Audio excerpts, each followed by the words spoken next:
Hello everybody, welcome back to my channel. Happy spoopy season, I should say. You know, month of October, the greatest month of the year.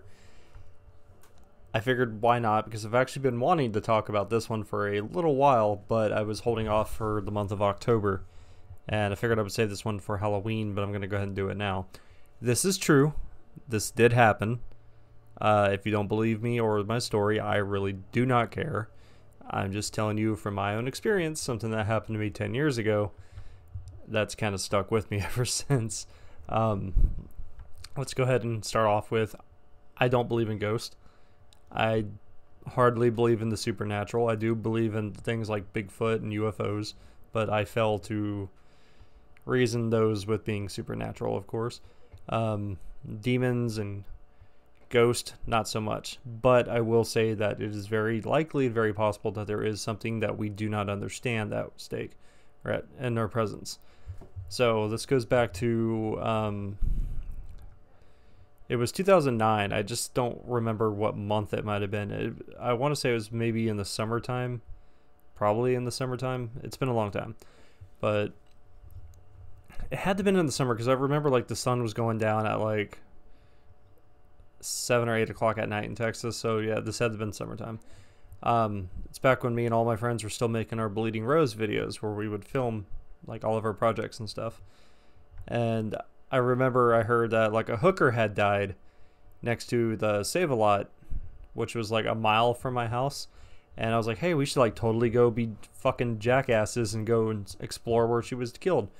So we went and we were all getting like little, well, I mean, I wasn't, but all my friends were like getting vibes and stuff like, oh, there's something spooky here.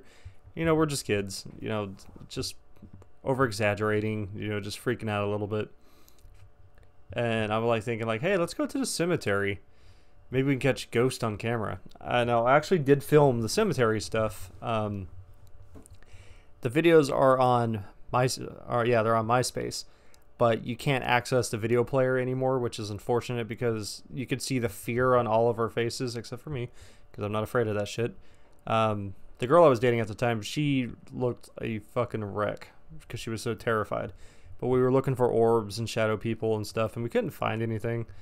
Even reviewing the video, each video was like 10 minutes, but I watched those videos like 100 times, and I didn't see anything, so there was nothing we didn't catch anything on camera. Well, there were 12 of us. There was 12 of us there because I used to have a big group of friends that did videos with. And we went back to my house, but we left my friend Matt Lynn there. And, you know, nobody realized that Matt was gone for like maybe 30 minutes because there's so many of us. But we're all over there like drinking beer and shit. And, well, I wasn't drinking. I don't like beer. I'm like a Dr. Pepper kind of guy. But we're all over there like having fun, and somebody's like, shit, where's Matt? And I was like, ah, man. So we go back to the cemetery, and it was a big fucking evergreen cemetery in Paris, Texas. It's a big ass cemetery. We're going through like the back roads and stuff, which apparently you're not supposed to do that, and I didn't know that you can't go to a cemetery at nighttime, because I found out later on in life playing Pokemon Go you can't do that. Anyways, so we're going through like the back roads trying to find Matt, and he's not there, and we're like, what the fuck? Well, we find him on the side of the road, and he just has his head between his knees. And we basically had left him in the dark in the cemetery, which it's a big cemetery, like I said, so there's like no street lights or anything, so it's just total blackness. Especially in like a town like Paris, where it's like mainly country. But we left Matt out there for like over half an hour, and he just made his way to the street. And he was being all quiet, and he had his head between his legs, and he wasn't wanting to talk. So we're like, huh. We get him in the back of the pickup truck, and I'm sitting back there with him and my roommate Blake, and Matt's just kind of like being unresponsive. I was thinking he was in shock. That's what I thought. So I was like, well, maybe we should take him to a hospital, but nobody wanted to do that because we thought what we did was illegal, so we didn't want to get in trouble. We're driving, and Matt's just kind of like doing this. And he's not talking, but he whispers to Blake, and Blake says he's seeing shadows dart across the street, and he's seeing telephone poles expand and retract. And I'm like, all right, he's full of shit. This is all bullshit. I'm like one of those people like I have to see to believe. And I failed to notice because of Matt acting like this, and I failed to notice whenever we got back to the house that the girl I was dating, her name is Hope, she was being unresponsive as well. It shows you how much of a good boyfriend I was back then, right? But she wasn't really being responsive, and Hope is terrified of being in the dark. She's like, last time I checked her, she was like 24 when we got back together again, and she still had to sleep with the nightlight, so she's always been like this. But my bathroom that I had in this house, because it was a piece of shit house, it did not have lighting in there, and the door got stuck. So if you had to go to the bathroom, you had to literally do it with the door open. That tells you what kind of how poor I was back then. She locked herself in the bathroom and started screaming bloody murder, and I couldn't get the fucking door open. So in a panic, I called 911, and you know, the cops are like, or the reception lady or whatever, she's like, yeah, we'll send somebody out as soon as we can. Cops showed up in like less than 10 minutes, and I finally got Hope out of there, and she was just crying, and she wouldn't talk, and I was like, what the hell is wrong? I'm like looking around, everybody's like looking at me, and Matt's over there in the corner like that, and I'm like, what the fuck? Like, come on, guys. And finally the cop shows up, and we have to go to the end of the road, and I'm explaining to the cop, like, I took Hope with me, and I'm explaining to the cop, like, you know, what was going on or whatever, and it was just, I panicked, and he was just like kind of scolding me for wasting his time. And Hope started crying, and she finally started speaking, because she hadn't spoke that entire time after we came back from the cemetery the first time. She finally broke down and started talking, and she said something in her head told her that if she talked, it would hurt me. And I was just like, what? And I shit you not, this is the part that gets me. I shit you not, it wasn't even 10 seconds after that, my roommate Blake comes out of the house, runs up to us and says, Matt says she's not listening to him. First thing Matt has spoke pretty much for the whole night after we came back. And I'm like, what? I started getting like little beads of sweat. I'm like, what did you just say? Sorry, the lighting in here is terrible. He said, Matt said she's not listening to him.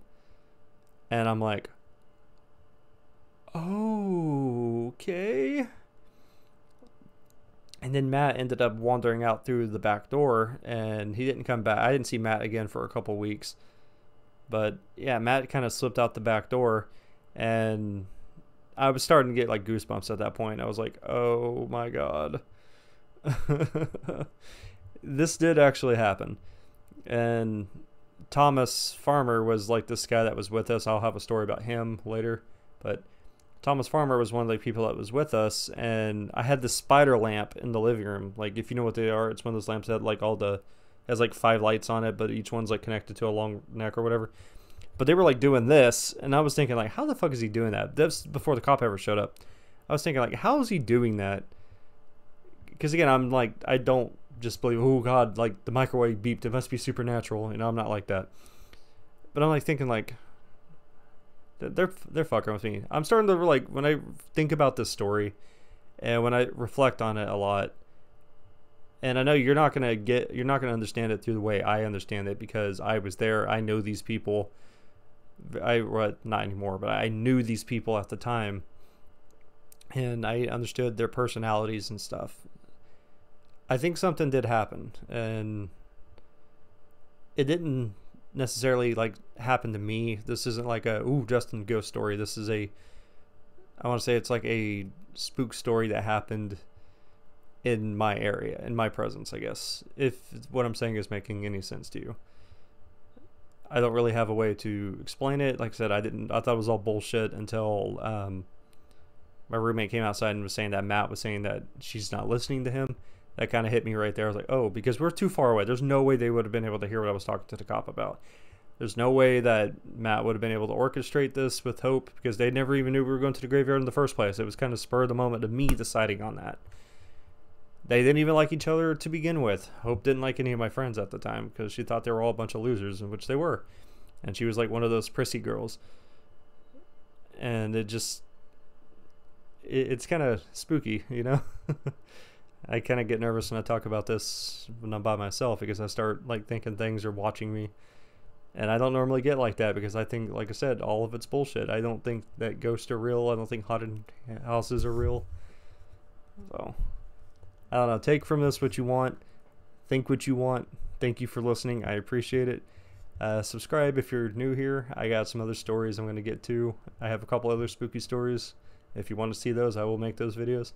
And until next time, I will see you guys later. Thank you and good night.